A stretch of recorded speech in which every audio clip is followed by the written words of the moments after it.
شراب چې دی د انسان د بدن په عصبي سیستم باندې اغیز کوي، بد اغیز کوي او هغه زیانمنوي. عصبي سیستم چې دی یو چې دی د مرکزي عصبي سیستم په نامه یادېږي، کوم چې د سر په کوپړۍ او د ملا په تیر کې موجود دی. او دوم چې دی دغه د عصبي جرړې دي چې په ټول بدن کې خپرې دي او د پوستکي لاندې ځای لري.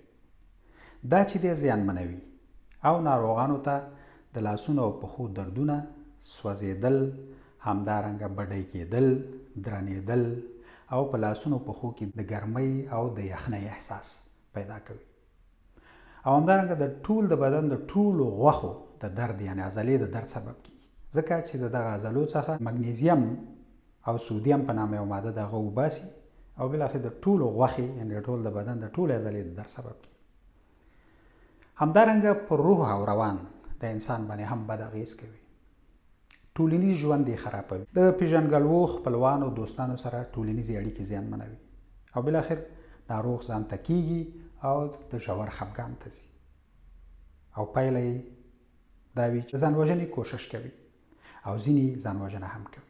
شراب چې دي د خولې، ستوني، مرۍ، معدې د ډېر ډول ډول ناروغیو سبب کیږي، خو د دې ترڅنګ د دې برخې د سرطان سبب هم کیږي. او همدارنګه ځیګر زیانمنوي چې ناروغ ته د سیروزس په نامه یو ناروغي پیدا کیږي، د خېټه کې اوبه پیدا کیږي. او همدارنګه کله چې پانکریاس زیانمن کی نو ناروغ ته د یو کمربند په شکل باندې ګرچاپیر د خېټې درد پیدا کیږي. شراب چې د جنسي اړیکې هم کمزوري کوي. منګه مخکې وویل چې عصبي جرړې د پوستکي لاندې ځای لري، همداسې په جنسي غړو کې هم عصبي جرړې شته. کله چې دا زیانمنې شي نو جنسي اړیکې هم زیانمنې کیږي او علاقه نه وي چې جنسي اړیکه ونیسي. او همدارنګه دا شراب څښونکي چې دی القای صورت سمه نه نیسي، یعنې سمه القا نشي کولی، یعنې د کوچنیانو په زیږولو کې هم ستونزه پیدا کوي. او هغه خویندې میندې چې د حمل په وخت کې شراب وڅښي د هغه په کوچني باندې چې په نس کې دی په هغې هم بد اغېز کوي، وده یې کمزوري کوي او له بلې خوا نه وختي یعنې د وخت نه مخکې زیږېږي. د نوي زیږېدلو ماشومانو د مرګ د لاملونو څخه یو لامل چې د وخت نه مخکې زیږېدل دي. شراب چې د کمخونۍ یعنې د وینې د کموالي سبب کیږي.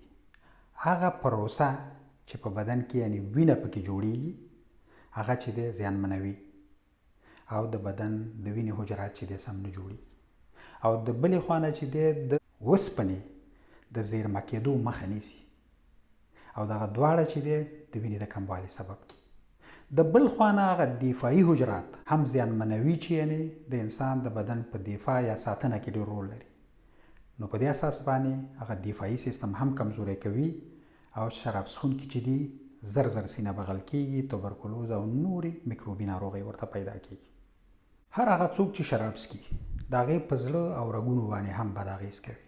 په رګونو کې چې دی غوړ راجمع کوي، د وینې فشار لوړوي، زړه کمزوری کوي، د زړه ټکان زیاتوي، د زړه ټکان غیر منظم ډول باندې وي او همدارنګه د زړه د حملې شونتیا رامنځته کوي.